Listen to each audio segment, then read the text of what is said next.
Welcome to Mystery Bible. My name is Ken Primus. I am your host. We have been following Abraham and Sarah's life. We've been looking at Abraham, called the father of faith, and we've been tracking his life for several podcasts right now. We are going to focus today on where he's about. The last that I left, I believe he was about 120 years old. And we're going to go back and I'll show you how that came about. I didn't mention it. All I mentioned was the birth of Isaac, where he was 100 years old. There's a couple of incidents that took place within there. We looked at when there was a party where Isaac was weaned, and that's about 103 years old when he was, Abraham was about that age. When Hagar and Ishmael was sent away, he was about 105 years old. And so the book of Jasher does go into some behind the scenes activities concerning the wives of Ishmael and the first wife that when he visited that first wife, Abraham was 120 years old. So we're going to just recap when I come back after this break. So welcome back to Mystery Bible. Before we go on, I want to stop and, as I mentioned, we've been using the Bible as the main source. And in the Bible, before we go into chapter 22, there's a lot that happened. There's an incident that happened between Abraham and Abimelech. And I want to address that before we move on to the other parts of our study. But I want to take you back to chapter 20 of Genesis. And we're going to look at a situation that took place there that Abraham and Sarah, when they came to Kadesh of Shur, and they went to Beersheva, that Abraham got his woman Sarah to lie and say that she is his sister. It's actually a half-truth in a way. But anyway, they came up with this scheme, and based on that decision was made out of fear because they didn't know how these people were going to treat them. After they told the folks there that Sarah is his sister, the king sent for her, and as a result of that, all hell broke loose in his house. There's a previous study that I did about that, when God comes to him and began to tell him that, that if you touch her, you will die, and he will take out his people and all that kind of stuff. But anyway, in our study, we know that Abimelech came to Abraham and said, "Hey, bro, what happened? What did you do that for?" And so he told them I was afraid and all of these different things. But anyway, as this particular incident I want to address, I'll do it from the Bible first, and then we're going to go into the book of Jasher. And I try to read them so that you could see it for yourself. And I know a lot of you guys are busy, and that's why I try to bring it out, and so that you could get a full picture of what's going on around those incidents or circumstances that the Bible talks about.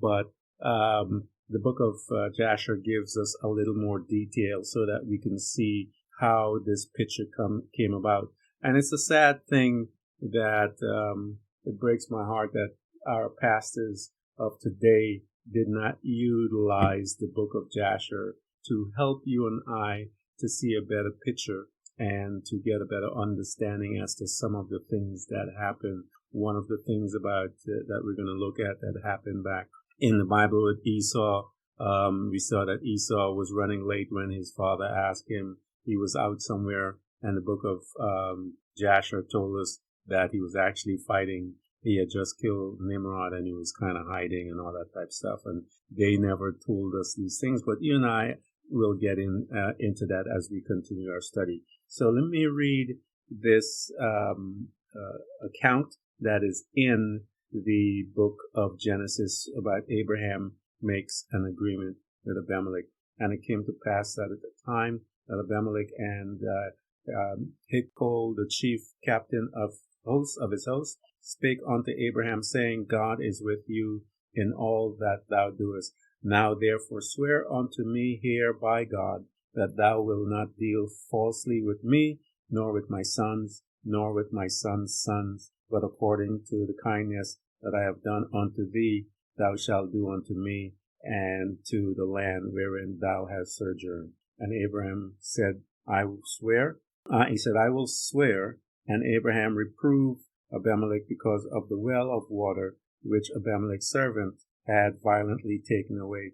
And Abimelech said, I wot not who has done this thing, neither didst thou tell me, neither yet heard I of it but today. And Abram took sheep and oxen and gave unto them Abimelech, and both them made a covenant.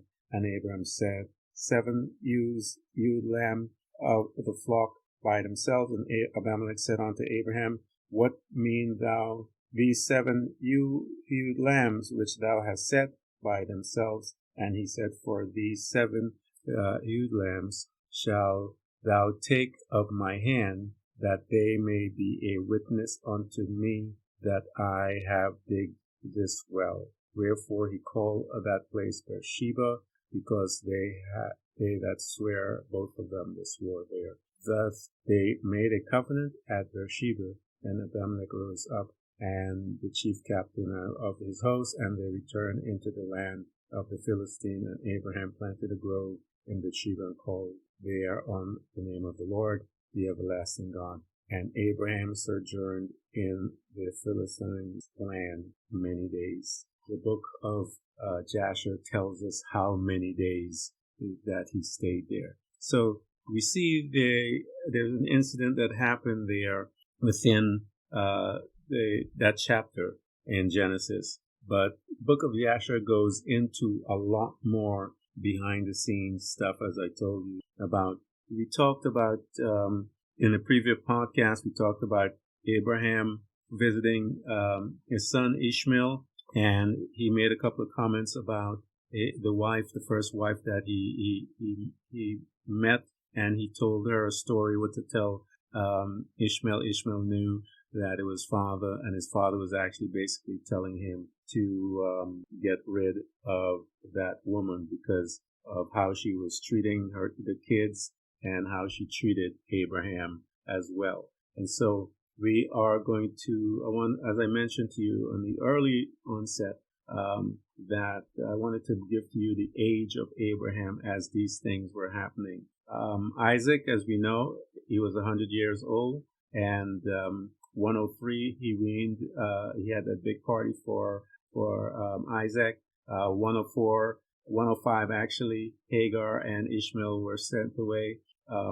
At 120 years old, Abraham urges Ishmael to send his first wife or woman. There's no word in the Bible for wife, basically. It's just a woman. And then that is, to my knowledge, the first divorce kind of putting away of a wife that I know of in the Bible that I've come across. But, if someone else knows about it, just let me know. And so he is now 125 years old, and Ishmael is about 39, and he comes to visit his father, and Isaac is 25 years old at this time. And we are going to take a peek at this story, and we will also cover the Abimelech covenant, and Abraham is 125 years at that time.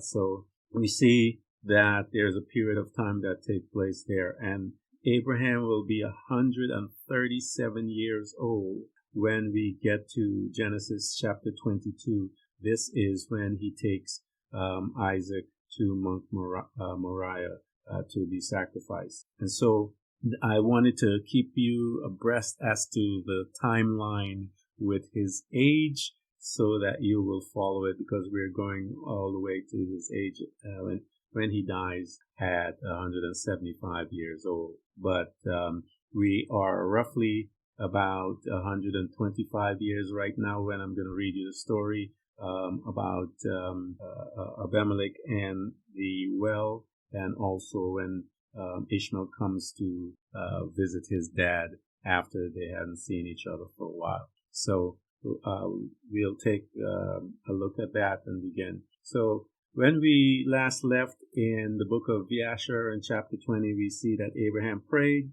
And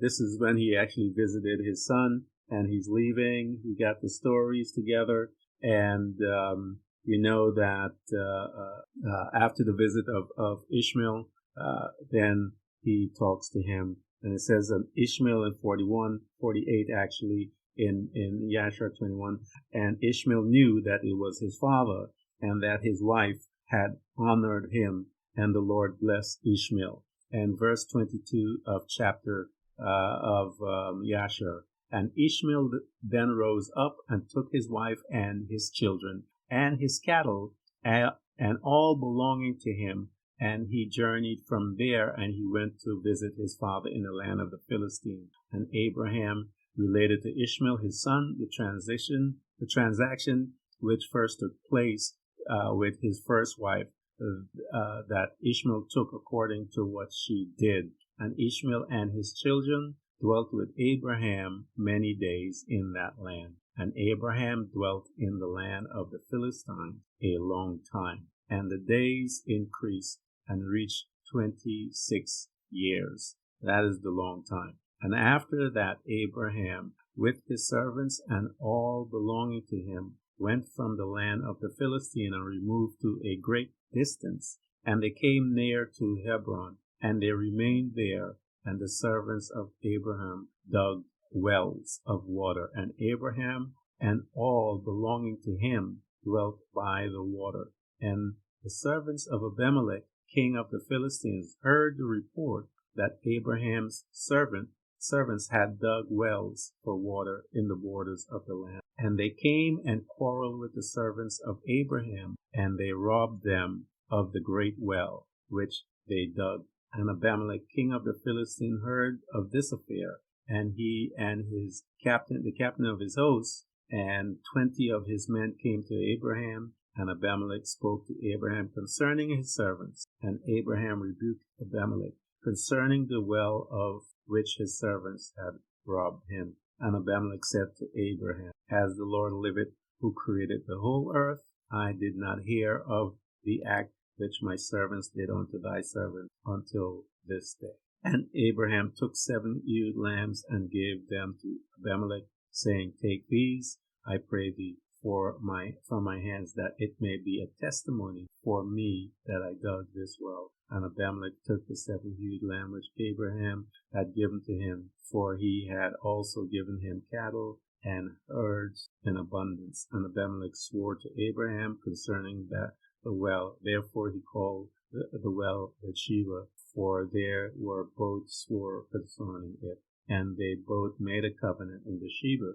And Abimelech rose up with the captain of his host and all his men, and they returned to the land of the Philistines. And Abraham and all belonging to him dwelt in Beersheba, and he was in the land a long time. And Abraham planted a large grove in Beersheba, and he made it 4 gates facing the 4 sides of the earth, and he planted a vineyard in it, so that if a traveler came to Abraham, he entered any gate which was in his road, and remained there, and ate and drank, and satisfied himself, and then departed. For the house of Abraham was always open to the sons of men that passed and repassed, who came daily to eat and drink in the house of Abraham. And any man who had hunger and came to Abraham's house, Abraham would give him bread that he might eat and drink and be satisfied. And anyone that came naked to his house, he would clothe with garments as he might choose, and give him silver and gold, and make known to him the Lord who had created him in the earth. This did Abraham all his life. So this man was wealthy.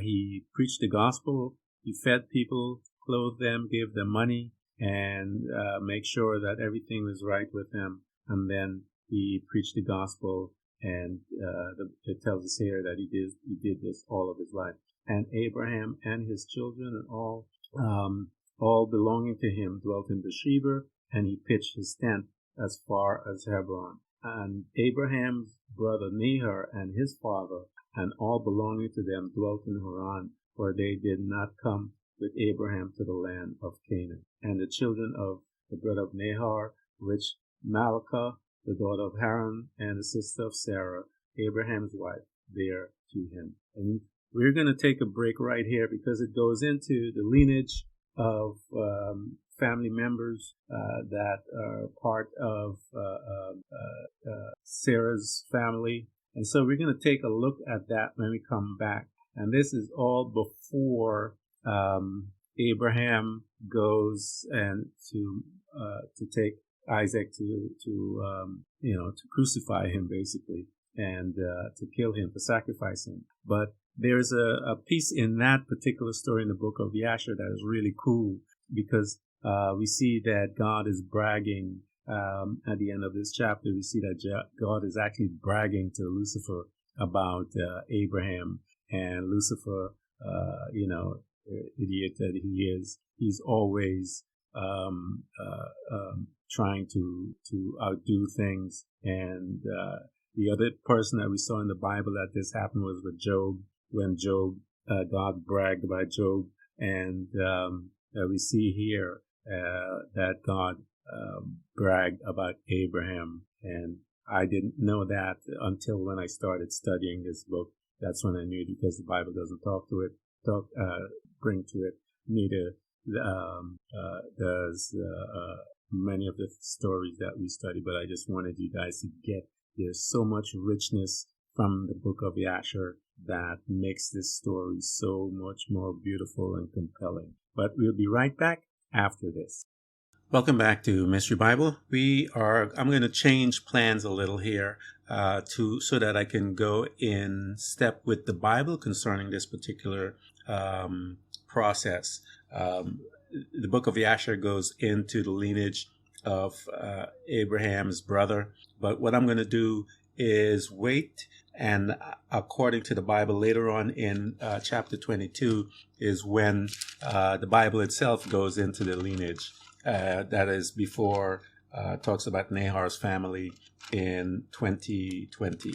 And then it talks about the death of Sarah in chapter 23.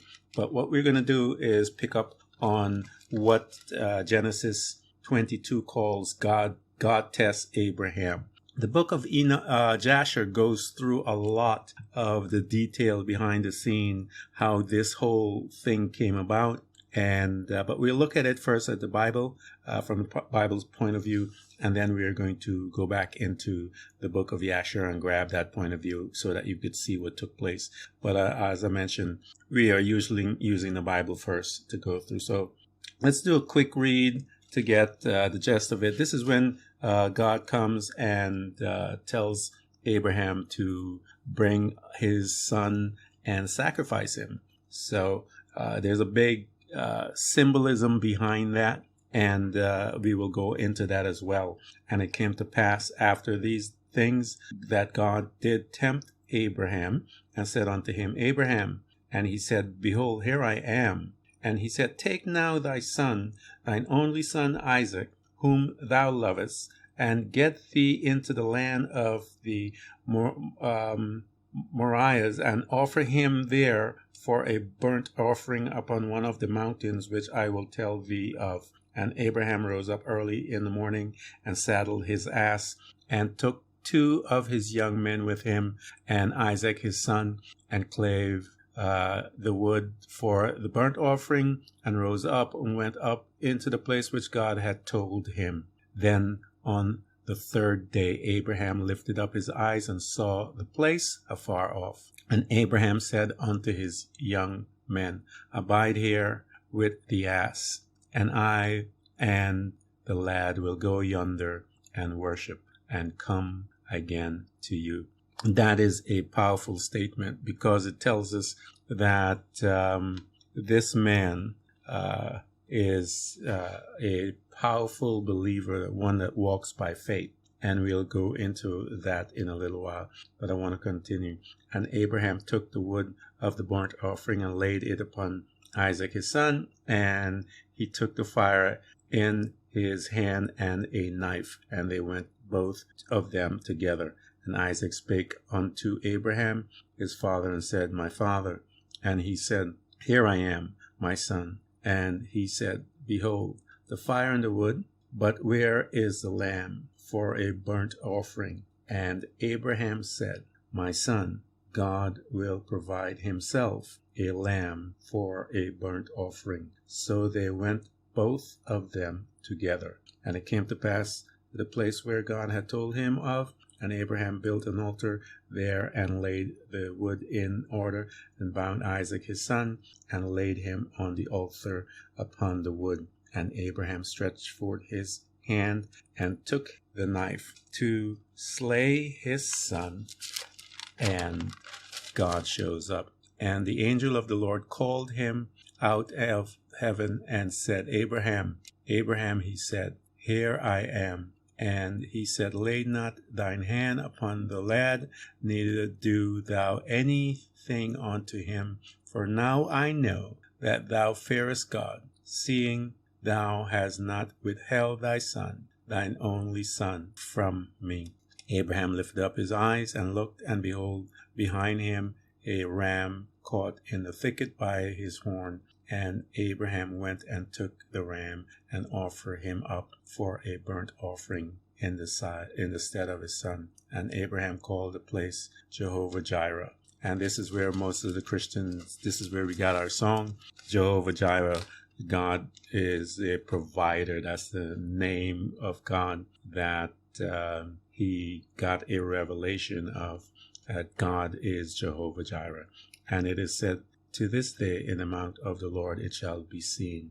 And the angel of the Lord called unto Abraham out of heaven the second time, and said, By myself have I sworn, saith the Lord, for because thou hast done this thing, and hast not withhold thine only son, that in blessing I will bless, and in multiplying I will multiply thy seed, as the stars of the heaven, and as the sand which upon the seashore. And thy seed shall possess the gates of his enemies.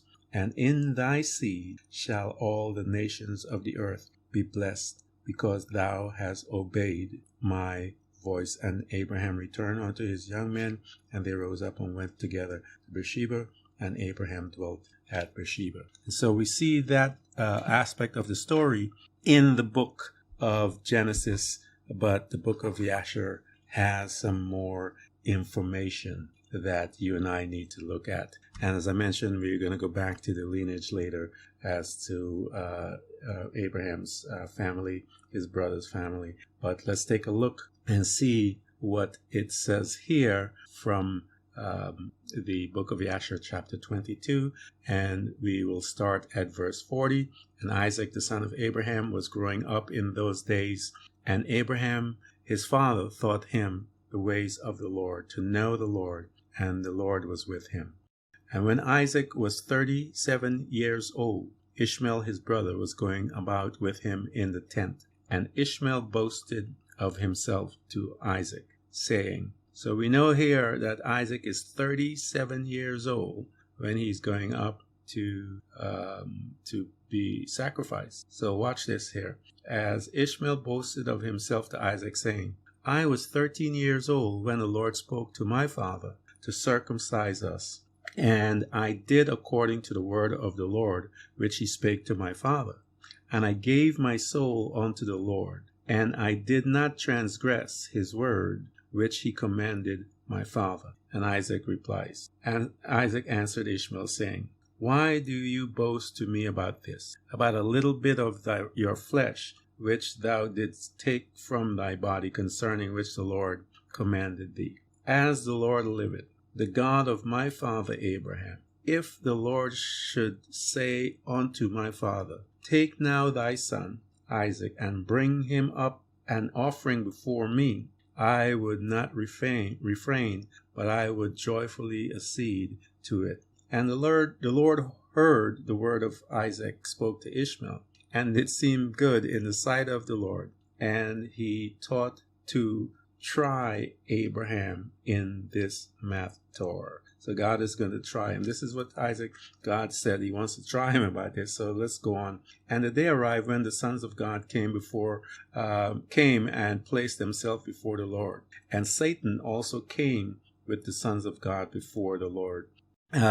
These guys, if you look at Psalms, the book of Psalms talks about the angels. They have assignments and they have to report. They have to come and report. So you see that Lucifer is still doing the same thing as he comes and he's doing his thing.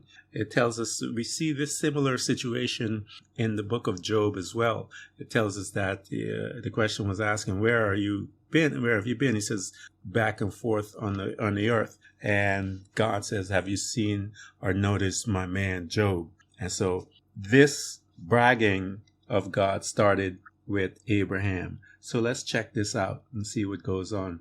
And the Lord said to Satan, whence comest thou? And Satan answered the Lord and said, from going to and fro in the earth, and from walking up and down in it. It is like the same thing he said in Job, guys. And the Lord said to Satan, what is thy word to me concerning all the children of the earth? And Satan answered the Lord and said, I have seen all the children of the earth who serve you and remember you when they require anything from you. So he is keeping an eye on you and I, just like God is keeping an eye on you and I. The devil also is looking at those Christians because he tells us right there. And when you give them the things which they require from thee, they sit at their ease and forsake thee, and they remember you no more. So he's talking about here God providing for his people. You see, the Bible says that my God shall supply all of your needs. So God is a provider, and the devil is testifying that God is the provider. And when you give them the things which they require of thee, so he is making the testimony that God is a provider. And I want to encourage you guys who are needing things to be provided for you. God says that he will do it. Even the devil is testifying that God will do it. So I suggest you guys just praise God. Hast thou seen Abraham, the son of Terah, who at first had no children, and he served you and erected altars to thee, whether he came and he brought up offering upon them, and he proclaimed thy name continually to all the children of the earth. He's preaching the gospel, guys. And now that his son Isaac is born to him, he has forsaken thee. He has made a great feast of all the infants of the land, and the Lord he has forgotten. So he's seeing this feast that is being tossed being thrown by Abraham, and he believes, based on the partying that they're doing, that Abraham has forgotten God. But here we go in 52. For amidst all that he has done, he brought thee no offering, neither burnt offering, nor peace offering, neither ox, lamb, nor goat, of all that he killed on the day that his son was weaned.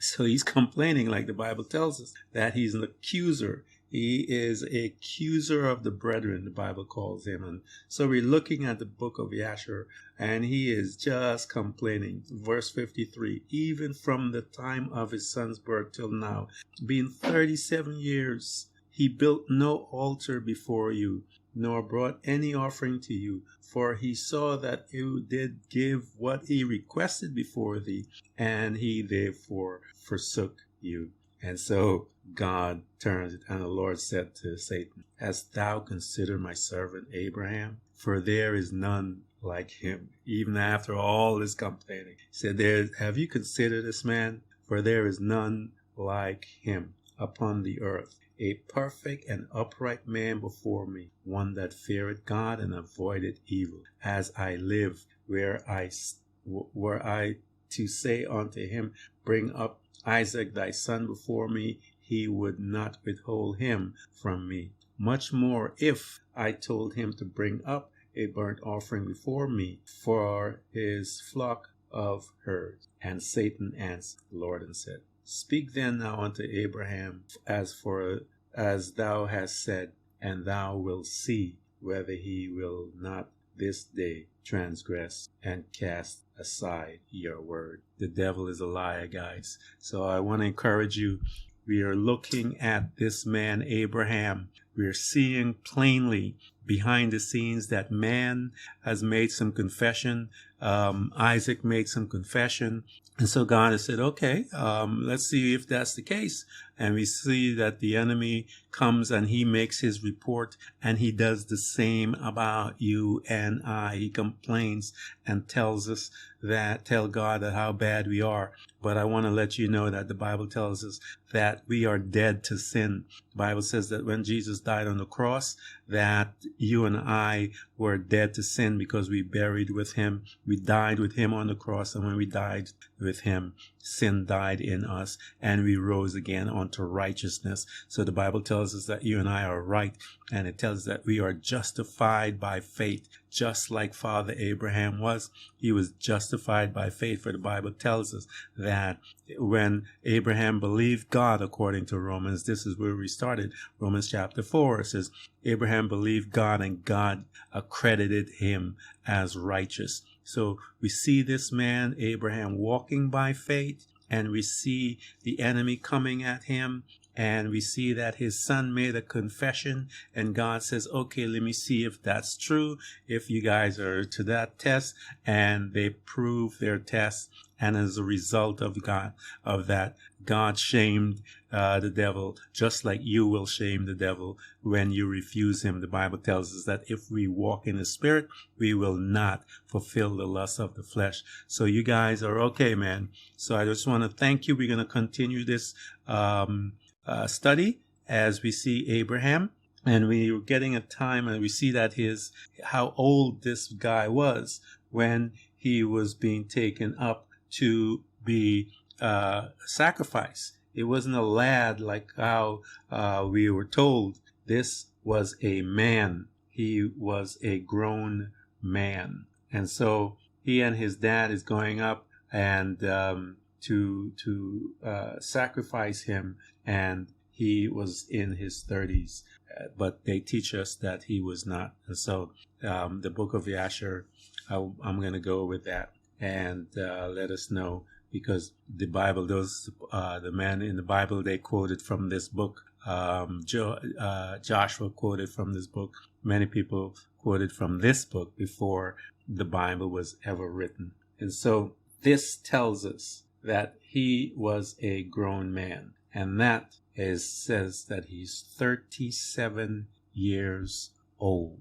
So there you go. The Bible says you and I got to study to show ourselves approved, guys. So don't leave it up to these men that don't studying. They're not studying to get the whole picture, so that you and I can understand God, so that we can truly become effective for this world.